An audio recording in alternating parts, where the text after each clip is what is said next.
সপ্তম শ্রেণীর প্রিয় শিক্ষার্থী বন্ধুরা, আসসালামু আলাইকুম। আজ আমরা পড়ব তোমাদের বিজ্ঞান অনুসারে বইয়ের তৃতীয় অধ্যায়।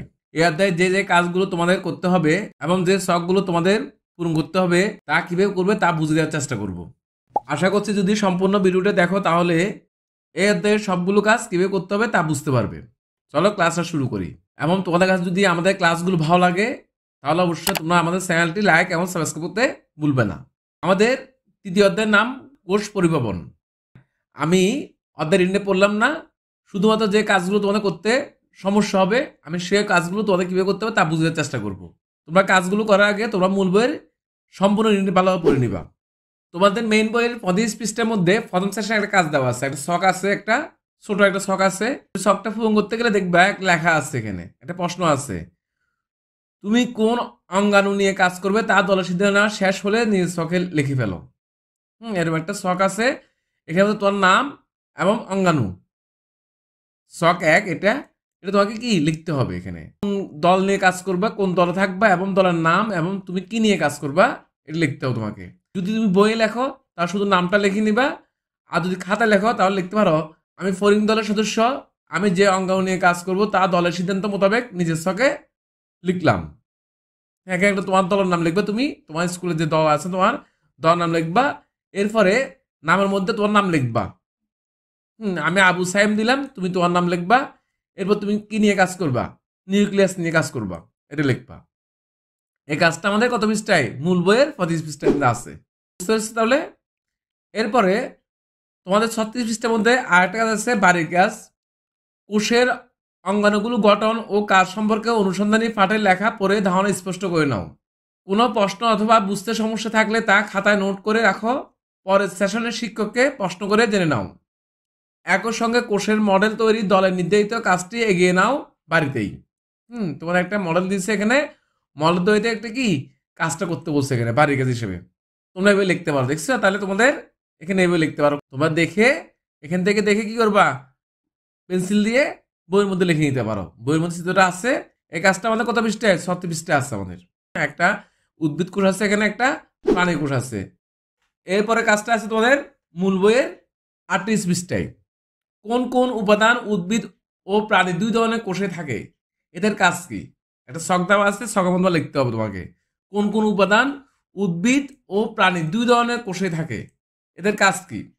তুমি লিখতে পারো উদ্ভিদ ও প্রাণী দুই ধরনের কোষে যেসব উপাদান থাকে সেগুলো হলো কোষঝিল্লি, সাইটোপ্লাজম, নিউক্লিয়াস, গোলজি বডি, আন্তঃপ্লাজমীয় জালিকা ইত্যাদি।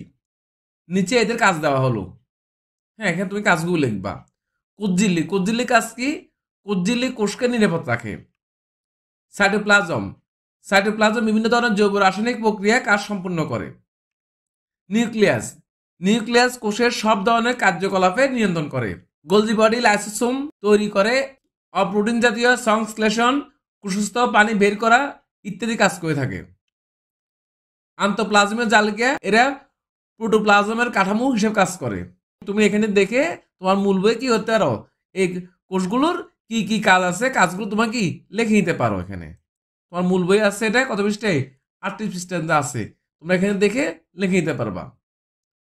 এরপর আরেকটা প্রশ্ন আছে ওখানে, কোন কোন উপাদান শুধু উদ্ভিদ বা শুধু প্রাণী কোষে থাকে, এদের কাজ কি? কি কি উপাদানগুলো শুধু উদ্ভিদে থাকে এবং কি প্রাণী কোষে থাকে, এদের কাজ কি? শুধু উদ্ভিদ কোষে থাকে ক্লোরোপ্লাস্ট ও কোষপ্রাচীর, অন্যদিকে শুধু প্রাণী কোষে থাকে লাইসোসোম ও সেন্ট্রোসোম। এদের কাজ কি? ক্লোরোপ্লাস্ট জীবজগতের জন্য গুরুত্বপূর্ণ ভূমিকা পালন করে, কোষপ্রাচীর কোষের নির্দিষ্ট আকৃতি দান করে, বাহিরে প্রতিকূল অবস্থা থেকে ভিতরের বস্তুকে রক্ষা করে, কোষকে প্রয়োজনীয় দৃঢ়তা প্রদান করে ইত্যাদি। অন্যদিকে শুধু প্রাণী কোষ বিদ্যমান লাইসোসোম প্যাগোসাইটোসিস প্রক্রিয়া জীবাণু ভক্ষণ করে, সেন্ট্রোসোম কোষ বিভাজনের সময় কোষ বিভাজনে সাহায্য করে। তোমাদের 38 মধ্যে দুটো প্রশ্ন আছে, এখানে দেখেই প্রশ্নগুলো কি লিখে নিতে পারো। এরপরে দেখো 39 তোমাদের একটা ডায়াগ্রাম আছে, এখানে একটা জিনিস তুলনা করতে বলা হয়েছে। তুমি লিখতে পারো এখানে উদ্ভিদ কোষ, ক্লোরোপ্লাস্ট, কোষ প্রাচীর, কোষ গহ্বর। উদ্ভিদ ও প্রাণী কোষ, কোষঝিল্লি, সাইটোপ্লাজম, নিউক্লিয়াস, গোলজি বডি, আন্তঃপ্লাজমীয় জালিকা। প্রাণী কোষের মধ্যে আছে লাইসোসোম, সেন্ট্রোসোম। তোমাদের বইয়ে আছে চিত্রটা, তোমরা এখান থেকে কি করতে পারো, চিত্র দেখে লিখে নিতে পারো। এটা এটা আমাদের ছিল কি, উদ্ভিদ ও প্রাণী কোষের মধ্যে মিল অমিল খুঁজে বের করা। আমাদের এই প্রশ্নটা কাজ কি, উদ্ভিদ ও প্রাণী কোষের মধ্যে কি মিল অমিল আছে। এটা হলো আমাদের কি, সবগুলো কোষ, এখানে উদ্ভিদ কোষ ও প্রাণী কোষ, এর মধ্যে কি কি মিল আছে কি কি অমিল আছে এটা খুঁজি বের করবো আমরা। একটা ডায়াগ্রাম আছে আমাদের বইয়ে, তোমরা এখানে দেখি এটা কি লিখে নিতে পারো।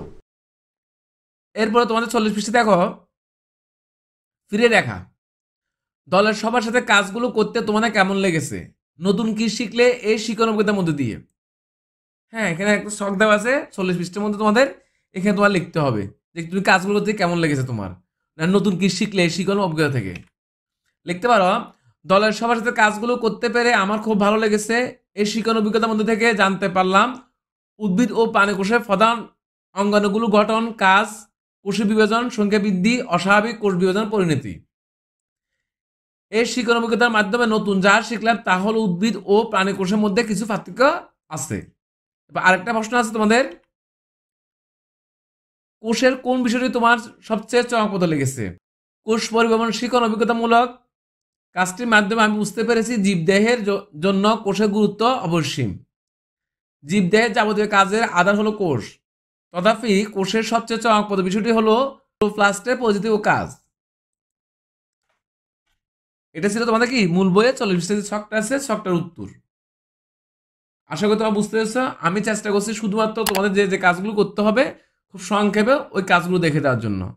তোমরা এই কাজগুলো করার আগে তোমরা মূল বইয়ের যে রিডিংটা আছে সবগুলো রিডিং ভালোভাবে পড়ে নিবা, তারপর তোমরা কাজগুলো করবা। আশা করি তোমরা বুঝতে পেরেছ কিভাবে করতে হবে। এবং যদি বুঝে থাকো এবং ভালো লাগে তাহলে অবশ্যই তোমরা আমাদের চ্যানেলটি লাইক এবং সাবস্ক্রাইব করতে ভুলবে না। আজ এতটুকুই, সবাই ভালো থাকবে, সুস্থ থাকবে, আল্লাহ হাফেজ।